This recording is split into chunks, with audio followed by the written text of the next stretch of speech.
Hello बच्चों, BPSC विद्यापीठ में आप सभी का पुनः स्वागत है। और विद्यापीठ अभी लगातार भारतीय संविधान से संबंधित ऑब्जेक्टिव क्वेश्चंस को लेकर उपस्थित हो रहा है और इस पर कई टॉपिक से रिलेटेड वीडियोज जारी किए जा चुके हैं। और आज हम लोग अभी fundamental rights and fundamental duties से रिलेटेड जो मेजर क्वेश्चंस हैं, प्राइम क्वेश्चंस हैं, जो बराबर कॉम्पिटिटिव एग्जाम में पूछे जाते रहे हैं, उनको डिस्कस करेंगे। और आज का पहला प्रश्न है हमारा क्वेश्चन नंबर 65, क्योंकि 64 क्वेश्चंस तक इसके पहले के वीडियो में डिस्कस किए जा चुके हैं। और आज का जो पहला क्वेश्चन है वो फंडामेंटल राइट से ही रिलेट करता है और ये कहता है कि संविधान के किस अनुच्छेद के अंतर्गत सशस्त्र बलों आर्म्ड फोर्स के मौलिक अधिकारों को प्रतिबंधित किया जा सकता है, प्रोहिबिट किया जा सकता है। चार ऑप्शंस है। आर्टिकल 19 ये नहीं होगा, क्योंकि हम सभी पढ़ते हैं कि आर्टिकल 19 में वैसे तो बहुत सारे अधिकार हैं, लेकिन सबसे मेन अभिव्यक्ति की स्वतंत्रता का अधिकार है। आर्टिकल 21 राइट टू लाइफ है, जीवन की स्वतंत्रता का अधिकार है। और आर्टिकल 25 में राइट टू रिलीजियस फ्रीडम में है कि भारत का नागरिक किसी भी धर्म को अपना सकता है, अपनी इच्छा के अनुसार उसके अनुसार आचरण कर सकता है और प्रचार प्रसार कर सकता है। और आर्टिकल 33 कहता है कि संसद को यह अधिकार है, संसद को यह अधिकार है कि वह सशस्त्र बलों अथवा पुलिस बलों में आचरण की शुद्धता और कर्तव्य पालन की सुनिश्चितता, सब पर ध्यान दीजिए कि पुलिस बल और सशस्त्र बल जिन पर रक्षा का बड़ा दायित्व होता है, देश का और नागरिक के रक्षा का दायित्व, तो उनमें आचरण की शुद्धता हो और अनुशासन हो, उनमें बहुत ज़रूरी होता है अनुशासन। तो संविधान लिखते हैं आर्टिकल 33 में कि सशस्त्र बलों अथवा पुलिस बलों में अनुशासन तथा कर्तव्य पालन की सुनिश्चितता को बनाए रखने के लिए संसद को यह अधिकार है कि वह इनके संदर्भ में कुछ मूल अधिकारों को प्रतिबंधित कर दे। तो सशस्त्र बलों के संदर्भ में मूल अधिकार को प्रतिबंधित करने का अधिकार संसद को है और इसका उल्लेख आर्टिकल 33 में है। हैंस आंसर होगा आपको आर्टिकल 33D। नेक्स्ट है मौलिक अधिकारों को निलंबित यानी सस्पेंड किए जा सकते। प्रतिबंधित माने परमानेंट रोक देना। अब जैसे सशस्त्र बल में गुटबाजी न हो, तो आम नागरिक को मूल अधिकार में संगठन बनाने का अधिकार है। सैनिकों को ये अधिकार नहीं है, वो संगठन अपना नहीं बना सकते किसी का विरोध करने के लिए डायरेक्टली। इसी तो ये हो गया प्रतिबंध, प्रोहिबिट करना, परमानेंट उनको ये राइट नहीं मिलेगा। और निलंबन का मतलब होता है सस्पेंड, यानी तत्काल के लिए उसको खारिज करना किसी खास सिचुएशन में, और जब सिचुएशन बदल जाए, नॉर्मल हो जाए, तो पुनः वो बहाल। जैसे कैसे देखते हैं कोई नौकरी से सस्पेंड होता है और कोई डिस्चार्ज होता है, तो डिस्चार्ज मतलब परमानेंटली वो ख़त्म हो गया, और सस्पेंड का मतलब थोड़ी देर के लिए वो आपको हटा पद से और पुनः अपने पद पर आ जाता है। तो कहता है कि मौलिक अधिकारों को निलंबित किए जा सकते हैं। किसके द्वारा भाई? तो यह है राष्ट्रपति द्वारा। और कंडीशन याद रखिए, मौलिक अधिकार को निलंबित करने का कंडीशन होता है कि यदि देश में राष्ट्रीय आपात आर्टिकल 352 लागू हो, तो ऐसे कंडीशन में प्रेसिडेंट को यह पावर होता है, राइट होता है, वह आर्टिकल 21 और 20 को छोड़ते हुए अन्य मूल अधिकारों को सस्पेंड कर सकता है। और अगर राष्ट्रीय आपात विदेशी आक्रमण के आधार पर लगा हो, तो विदाउट एनी प्रोक्लेमेशन, बिना किसी घोषणा के, आर्टिकल 19 से रिलेटेड अधिकार अपने आप निलंबित हो जाते हैं। ये 2-3 क्वेश्चन बड़े ही प्रमुख हैं फंडामेंटल राइट्स को, जो अब पढ़ सकते हैं हम लोग, क्योंकि हमने फंडामेंटल राइट्स के मैक्सिमम क्वेश्चंस को बना लिया है। तो ध्यान रखें कि सस्पेंड करने का पावर प्रेसिडेंट को है और प्रोहिबिट करने का पावर पार्लियामेंट को है। डिफरेंट कंडीशन में प्रोहिबिट किया जाता है, जिसमें आर्मी के मैटर में प्रोहिबिट करने का पावर पार्लियामेंट को आर्टिकल 33 में दिया गया है। और कॉन्स्टिट्यूशन कहता है कि जब आर्टिकल 352 यानी नेशनल इमरजेंसी प्रोक्लेमेशन में हो या इम्प्लीमेंटेड हो, तो ऐसे कंडीशन में president of India fundamental rights को सस्पेंड करेगा या कर सकता है। नेक्स्ट क्वेश्चन है कि निम्नलिखित में किसमें सर्वोच्च न्यायालय द्वारा मूल अधिकारों को संसद की संविधान संशोधन की शक्ति से ऊपर माना गया। यह बहुत ही प्रमुख पूछे गए क्वेश्चन है, जहां बहुत समझ की ज़रूरत होती है। एक्चुअली क्या है कि हमने आपको शुरू से ही बताया कि विद्यापीठ वैसे प्रश्न को लेकर के आपके सामने नहीं आता है जो आप समझते हैं। जैसे फंडामेंटल राइट को मेंशन किया गया है पार्ट 3 में आर्टिकल 12 से 35 में, फंडामेंटल ड्यूटीज़ को मेंशन किया गया है आर्टिकल 51A में, पार्ट 4A में, ये आप खुद जानते हैं। विद्यापीठ वैसे इलेबोरेटेड क्वेश्चंस को लेकर आपके सामने आता है जहाँ तर्क की ज़रूरत होती है, जहाँ पर विश्लेषण की ज़रूरत होती है, तो इसमें बड़ा विश्लेषण की ज़रूरत है। बहुत सारे बच्चे तो प्रश्न भी नहीं समझेंगे, लेकिन एक्चुअली ये पूछ ये रहा है कि किस मामले में सर्वोच्च न्यायालय ने ये कहा कि संसद को फंडामेंटल राइट में संशोधन करने की शक्ति नहीं है।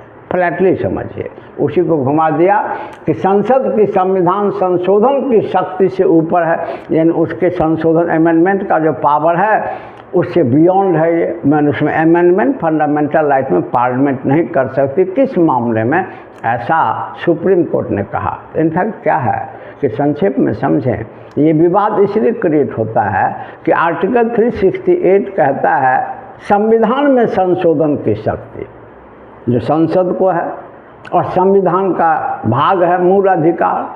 तो क्या मूल अधिकार में भी संशोधन किए जा सकते हैं? इस पर इसके बारे में संसद इसमें संविधान क्लियर नहीं लिखता है। ये लिखता है कि आर्टिकल 356 के तहत यूनियन पार्लियामेंट कॉन्स्टिट्यूशन को अमेंड कर सकती है। अमेंडमेंट का प्रोसेस भी दिया गया है, लेकिन कहाँ अमेंड कर सकती है, कहाँ नहीं कर सकती है, इसका कोई बाउंड्री लाइन या इसका कोई डिस्क्रिमिनेशन नहीं लिखा हुआ है संविधान में। और हम सभी जानते हैं कि जब किसी बात की स्पष्ट व्याख्या नहीं होती है तो व्याख्या के लिए सुप्रीम कोर्ट में, हाई कोर्ट में भी जा सकते हैं। जनरली ये मैटर सुप्रीम कोर्ट में ही जाते हैं। तो इस पर कई मामले सुप्रीम कोर्ट में गए, और इसके फंडामेंटल राइट को लेकर के ही क्यों गया स्पेशली, तो आप पढ़ते हैं कि आर्टिकल 13 जो है 13, ये क्या लिखता है कि देश में यदि कोई विधि यानी कानून पहले से प्रचलित हो अथवा बाद में बनाया गया हो, यानी आज़ादी के बाद बनाया गया हो, जो मूल अधिकार का विरोधी हो, तो वह निरस्त हो जाएगा। तो इस बात से स्पष्ट हो रहा है कि मूल अधिकार में संशोधन की शक्ति डायरेक्टली नहीं है पार्लियामेंट को, लेकिन ये भेग रूप से कहा गया है। तो इसी की व्याख्या के लिए सुप्रीम कोर्ट में मैटर गया। तो सुप्रीम कोर्ट किस मामले में, किस बाद में, बाद माने मुकदमा, ये कहा कि पार्लियामेंट को फंडामेंटल राइट में अमेंड करने का पावर नहीं है। तो ऐसा मामला सबसे पहले गया था, प्रथम संविधान संशोधन को चुनौती देने वाला मामला था शंकरी प्रसाद बनाम भारत संघवाद 52। इसमें सुप्रीम कोर्ट ने कहा कि नहीं, फंडामेंटल राइट हो या कॉन्स्टिट्यूशन में कहीं भी अमेंड कर सकती है पार्लियामेंट। इसके बाद दूसरा बात गया सुप्रीम कोर्ट में सज्जन सिंह बनाम राजस्थान राज्यवाद 1956 में, और इसमें भी सुप्रीम कोर्ट ने अपने पुराने फैसले को बरकरार रखा और कहा कि भाई पार्लियामेंट कहीं भी, इवन कि फंडामेंटल राइट में भी अमेंडमेंट कर सकती है। तो लगातार व्यवस्थाएं होने लगी, सुप्रीम पार्लियामेंट निर्विरोध ढंग से, निर्बाध ढंग से अमेंडमेंट किया जाने लगा। इसके बाद 1967 में एक वाद आया, खासकर जब पंजाब राज्य का गठन हुआ था भाषा के आधार पर, उस पर कई विवाद उत्पन्न हुए। उसी के संदर्भ में एक वाद आया सुप्रीम कोर्ट में, गोलकनाथ बनाम पंजाब राज्यवाद 1967 में। इसमें पूछा गया कि क्या वास्तव में सुप्रीम पार्लियामेंट के लिए कोई लिमिटेशन नहीं है, वो कहीं भी अमेंडमेंट कर सकती है। तब यहाँ पर बहुत जांच पड़ताल के बाद सुप्रीम कोर्ट को लगा कि नहीं, समथिंग बिहाइंड इट। तो उसने देखा क्या कि पार्लियामेंट कहीं कहीं बियॉन्ड जाकर के अमेंडमेंट करने लगी है, क्योंकि उसकी शक्ति पर कोई अंकुश नहीं है। तो यहाँ पहली बार सुप्रीम कोर्ट ने कहा कि भाई पार्लियामेंट को फंडामेंटल राइट में अमेंडमेंट करने का पावर नहीं है। साथ साथ यह भी कहा कि सुप्रीम कोर्ट को यह पावर है कि वह अपने पुराने फैसले में बदलाव कर सकता है। इसलिए पुराने फैसले में बदलाव करते हुए पहली बार केशवानंद भारती केस में सुप्रीम कोर्ट ने यह कहा कि संसद की संविधान संशोधन की शक्ति से ऊपर है मूल अधिकार में संशोधन, यानी पार्लियामेंट मूल अधिकार में संशोधन नहीं कर सकती। इसके बाद बड़ा विवाद हो गया और फाइनल आप पढ़ते हैं केशवानंद भारती बनाम केरल राज्य में। यहाँ डायरेक्टली सुप्रीम कोर्ट ने फंडामेंटल राइट के बारे में नहीं कहा, यहाँ सिंपली कहा कि पार्लियामेंट कहीं भी संशोधन कर सकती है मूल ढांचा को छोड़ते हुए, और स्पेशली फंडामेंटल राइट में वो अमेंडमेंट नहीं कर सकती है, ऐसा कहा था गोरखनाथ में। इसीलिए आंसर होगा सी। नेक्स्ट है मौलिक अधिकारों पर यथोचित प्रतिबंध कौन लगा सकता है। अभी इस क्वेश्चन में हम लोगों ने डिस्कस किया, दो क्वेश्चन पार्लियामेंट याद हो गया होगा कि मौलिक अधिकार को प्रोहिबिट करने का पावर यथोचित माने उचित, जहाँ परिस्थिति के अनुकूल उचित है तो उसको प्रोहिबिट कर, उसको प्रतिबंध लगाने की शक्ति संसद को है। और अगर इमरजेंसी का प्रोक्लेमेशन हो आर्टिकल 352 का राष्ट्रीय आपात का, ऐसे कंडीशन में फंडामेंटल राइट को सस्पेंड करने का पावर यानी उसको निलंबित करने का अधिकार प्रेसिडेंट को है। तो जब ये क्वेश्चन आए कि प्रतिबंध लगाने का अधिकार पार्लियामेंट को, निलंबित करने का अधिकार प्रेसिडेंट को। नेक्स्ट क्वेश्चन हमारा है कि निम्नांकित में असत्य कथन की पहचान कीजिए। पहला है कि मूल संविधान में एक भी मौलिक कर्तव्य नहीं थे। बिल्कुल सही है। मूल संविधान का मतलब होता है जिस दिन संविधान सभा ने संविधान को अंगीकृत किया, एडप्ट कर लिया, 26 नवंबर 1949 को संविधान सभा ने संविधान को स्वीकार किया, इसी को मूल संविधान माना जाता है। और इस दिन एक भी मूल कर्तव्य नहीं थे। अगर होते तो फिर बाद में जोड़ने की ज़रूरत नहीं थी। और जैसा कि हम सभी जानते हैं कि जब हमारे कंट्री में इमरजेंसी लगा हुआ था 1975 वाले इमरजेंसी में, उसके एक वर्ष बाद इमरजेंसी के ही पीरियड में श्रीमती गांधी प्राइम मिनिस्टर थे और उन्हीं के काल में ये आवश्यकता महसूस की गई कि भाई नागरिकों के लिए कुछ कर्तव्य भी संविधान में होना चाहिए। मूल अधिकार तो शुरू से ही है, मौलिक अधिकार शुरू से ही है संविधान में, मौलिक संविधान से ही है, लेकिन मूल कर्तव्य नहीं है, इसकी आवश्यकता महसूस की गई। तो क्या हुआ कि भाई वैसे तो किसी को ऐड नहीं किया जाएगा, तो कहाँ से मूल कर्तव्य लिया जाए। इसके लिए एक एक्सपर्ट कमेटी बनाई गई सरदार स्वर्ण सिंह के नेतृत्व में, जिसको सरदार स्वर्ण सिंह समिति कहते हैं। और सरदार स्वर्ण सिंह समिति ने रशिया के कॉन्स्टिट्यूशन में, जो USSR था, रशिया के कॉन्स्टिट्यूशन में जो फंडामेंटल ड्यूटीज़ हैं उन्हीं के बारे में रिकमेंड किया कि भाई इसको ऐड किया जाए, और रिकमेंडेशन को एक्सेप्ट कर लिया गया और संविधान में 10 मूल कर्तव्यों को जोड़ा गया। तो मूल संविधान में एक भी मूल कर्तव्य नहीं थे। इसके बाद जो है ये आपको कि 42वें संशोधन द्वारा सभी कर्तव्यों को जोड़ा गया। देखिए ये गलत हो जाएगा, असत्य हो जाएगा। एक्चुअली क्या है कि 42वें संशोधन द्वारा सभी को नहीं, क्योंकि एट प्रेजेंट हमारे कॉन्स्टिट्यूशन में सिटीजन्स के लिए 11 फंडामेंटल ड्यूटीज़ हैं और बाय 42nd अमेंडमेंट 10 ही को जोड़ा गया था। ये हमेशा आप पढ़ते होंगे। और 11वां जो जोड़ा गया है, जिसमें 6 से 14 वर्ष के बच्चों के अनिवार्य और निःशुल्क शिक्षा को सरकार का और अभिभावक का कर्तव्य घोषित किया गया है, इसको जो जोड़ा गया यह बाय 86th अमेंडमेंट। तो अगर ये कह रहा है, बड़ी चालाकी से, हाई स्टैंड लेवल का क्वेश्चन बड़ी चालाकी से फ्रेम किया जाता है एक्सपर्ट के द्वारा। इसीलिए हम लोग कभी कभी बच्चों को सलाह देते हैं कि मॉडल सेट ना बनाएं, एग्जाम में पूछे गए क्वेश्चंस को बनाएं जो डायरेक्टली एक्सपर्ट बना के डालते हैं, तो आपका कॉन्सेप्ट ज़्यादा बढ़िया होगा और प्रैक्टिस ज़्यादा बढ़िया होगा। और ये टू द पॉइंट प्रैक्टिस करवाता है। तो इनफैक्ट क्या है कि अगर ध्यान न दिया जाए तो ये, क्योंकि 42वें द्वारा जोड़ा गया 1976 में इमरजेंसी के पीरियड में, लेकिन सभी को नहीं, केवल 10 को, और 11वां बाय 86th अमेंडमेंट जोड़ा गया। तो ये गलत हो गया। और मौलिक कर्तव्य न्यायालय द्वारा प्रवर्तनीय नहीं है। ये सही है, क्योंकि हमारा कॉन्स्टिट्यूशन डायरेक्टली, इसमें देखिए इसमें दिक्कत है, इसलिए एक्सेप्ट कर लिया जाता है कि फंडामेंटल राइट के बारे में डायरेक्टली हमारा कॉन्स्टिट्यूशन कहता है कि यह न्यायालय द्वारा प्रवर्तनीय, हमारे न्यायालय लागू करवाएगी। अगर किसी नागरिक के मूल अधिकार को कोई छीनता है तो न्यायालय उसको लागू करवाएगा। ये डायरेक्टली आर्टिकल 32 में लिखा हुआ है, तो न्यायालय द्वारा प्रवर्तनीय है। मूल नीति निर्देशक तत्व तो न्यायालय द्वारा प्रवर्तनीय नहीं होंगे, ये भी डायरेक्ट लिखा हुआ है आर्टिकल 37 में। तो फंडामेंटल राइट होंगे, ये डायरेक्टली लिखा हुआ है। Directive principles of the state policy नहीं होंगे, ये डायरेक्टली लिखा हुआ है। लेकिन फंडामेंटल ड्यूटीज होंगे या नहीं होंगे, ये जो लिखा गया है, ये आपको तो फंडामेंटल राइट के बारे में कॉन्स्टिट्यूशन डायरेक्टली कहता है कि ये इम्प्लीमेंटेबल है। Directive principle of the state policy के बारे में कहता है कि इम्प्लीमेंटेबल नहीं है। और फंडामेंटल ड्यूटीज़ के बारे में ऐसा कॉन्स्टिट्यूशन कहता ही नहीं है कुछ, न हाँ न ना। तो मान लिया गया है कि ये फंडामेंटल ड्यूटीज इम्प्लीमेंटेबल नहीं है, बाय एनफोर्सेबल नहीं है बाय जुडिशियरी। ठीक है, ये सही है। तो इसका आंसर होगा क्या? बी होगा, क्योंकि सभी को नहीं जोड़ा गया, 10 को ही जोड़ा गया, 11वां को आगे चल के जोड़ा गया।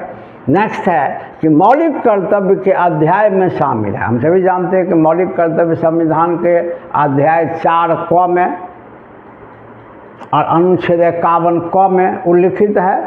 तो इसके अध्याय में शामिल है उन उदात्त आदर्शों को संजोना तथा अपनाना जिन्होंने हमारे स्वतंत्रता आंदोलन को प्रेरित किया। बिल्कुल सही है।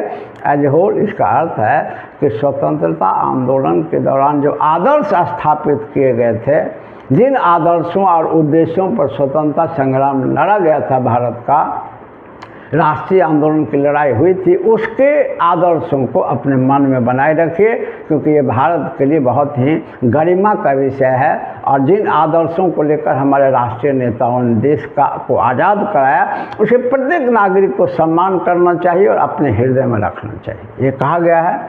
आम चुनाव में मतदान का मूल कर्तव्य है, इन्हें पढ़ चुके हैं।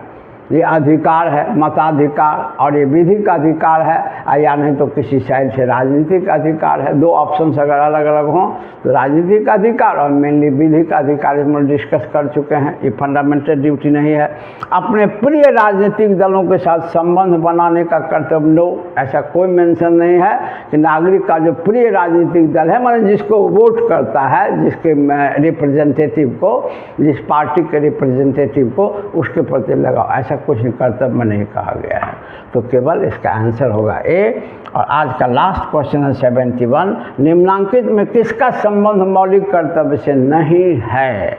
Which among the following is not related to the fundamental duties? सरदार स्वर्ण सिंह समिति, वर्मा समिति, 86वां संविधान संशोधन और नरसिम्हम समिति। एक्चुअली क्या है कि सरदार स्वर्ण सिंह समिति ऑलरेडी हैं, जो हम लोगों ने डिस्कस किया, इन्हीं के रिकमेंडेशन पर फंडामेंटल ड्यूटीज़ को जोड़ा ही गया। वर्मा समिति का भी रिलेशन होता है, कैसे भाई? तो अभी हम लोगों ने डिस्कस किया कि हमारा कॉन्स्टिट्यूशन फंडामेंटल ड्यूटीज़ न्यायालय द्वारा प्रवर्तनीय होंगे या नहीं होंगे, इस पर कोई कुछ कहता नहीं है। तो मान लिया गया है कि ये प्रवर्तनीय नहीं है।